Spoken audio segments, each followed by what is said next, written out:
রাজ্যে পালাবদলের আজ ঠিক 1 মাস, আর এই গত 1 মাসে আমরা একাধিক তৃণমূল নেতার দুর্নীতি গ্রেফতার সামনে এসেছে, চুরির অভিযোগ সামনে এসেছে। ডায়মন্ড হারবারে পারুলিয়ার গৌতম যেন আর এক জাহাঙ্গীর। কেন বলছি, ঠিক কি অভিযোগ তার বিরুদ্ধে তুলছেন স্থানীয় বাসিন্দারা। আনিস উদ্দিন রয়েছে আমার সঙ্গে। আনিস উদ্দিন, একেবারেই দেখো, এ যেন আরো এক জাহাঙ্গীরের হদিশ পাওয়া গেল। কারণ সাধারণ মানুষ, অর্থাৎ ডায়মন্ড হারবার 1 নম্বর ব্লকের পারুলিয়া পঞ্চায়েত এলাকার সাধারণ মানুষরা যেভাবে পালাবদলের পর যে ডায়মন্ড হারবার 1 নম্বর পঞ্চায়েত সমিতির সভাপতি গৌতম অধিকারীর বিরুদ্ধে এক রাশ অভিযোগ তুলে দিচ্ছেন এবং তার বিরুদ্ধে জনরোষ একেবারেই। তার যে শখের বাগান, শতবিঘা যে শখের বাগান, সেই বাগানে আশ্রয় পড়ে এবং এলাকার বাসিন্দাদের কি অভিযোগ নেই, যেখানে একেবারে এলাকায় বিরোধী দল করলেই সেখানে তাদের উপর অকথ্য অত্যাচার চালানো হতো। 100 দিনের কাজের টাকা নিয়ে দুর্নীতি করা হয়েছে, এমনটা অভিযোগ করা হয়েছে।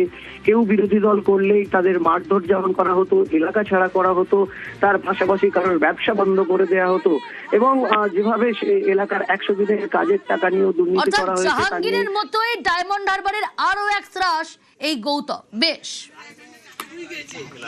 গৌতম অধিকারী শাস্তি চাই। আপনি কি 100 দিনের কাজ করেছেন?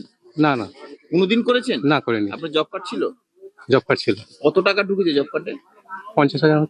এই টাকাটা কি করেছেন? টাকাটা তুলে দিতে হয়েছে। কাকে দিতে হয়েছে? গৌতম অধিকারী কেন চেয়েছিল, দিতে হবে। কি বলেছে? দিতে হবে। কেন দিতে হবে বলতে? আপনি তো আপনার 100 দিনের কাজ জব কার্ডে না, আমি করিনি, তুমি টাকা নেবে। তুমি কাজ তো করোনি। এই টাকাগুলো কোথাকার টাকা? সরকারি টাকা। তা আপনার এই অ্যাকাউন্টে ঢুকলো, আপনি তুলে দিয়ে দিলেন? দিতে বাধ্য, চাপে। কেন চাপে। ওই সোনাইকে বলুন, হ্যাঁ সোনাইকে বলেছিল ওই করে হ্যান্ডেল খুলবো এক ভাতকে পিটবো। সেই গোজন কোথায় গেল? শাস্তি চাই চাই চাই শাস্তি চাই। তো ঘর সে ভেঙে গেল, সে ঘর ভেঙে পড়ে গেল, সে ঘরে টাকা এলো, সেই টাকা ওরা নিয়ে নিল। কারা? ওই গৌতম অধিকারী।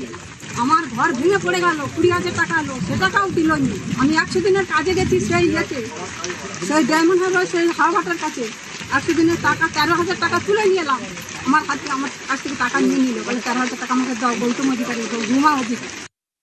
বিদ্যুতের গতির মতো অনুষ্ঠান। আমি যদিও বাগান বাড়িতে যাইনি, কিন্তু এলাকার বহু মানুষ এসে বলেছেন যে যেদিকে চোখ দেওয়া যায় ততদূর পর্যন্ত নাকি বাগান বাড়ি। সরকারি অর্থে ওই বাগান বাড়িটা তৈরি হয়েছিল, অর্থাৎ এনআরজিএস স্কিমের মধ্য দিয়ে তা বাস্তবায়িত করেছিল। নিজের এই সম্পত্তি তৈরি করেছে। কয়েকশো বস্তা হচ্ছে খোল পাওয়া গেছে, সেখানে হচ্ছে পলিথিন পাওয়া গেছে, শাল বল্লার লাঠি পাওয়া গেছে, পাইপলাইনের পাইপ পাওয়া গেছে মাটির নিচে, কোথাও মাটির উপরে, কোথাও বা সেখানে চালাঘর তৈরি করে রাখা হয়েছিল। আর কিছুই ছিল না, দুবেলা ঠিক মতো খেতে পেত না, বাড়ি ঘরের অবস্থা অত্যন্ত খারাপ ছিল। আজ এই কয়েকটা বছরে, মাত্র 5-7টা বছরের মধ্যেই আজকে কয়েক কোটি টাকার মালিক।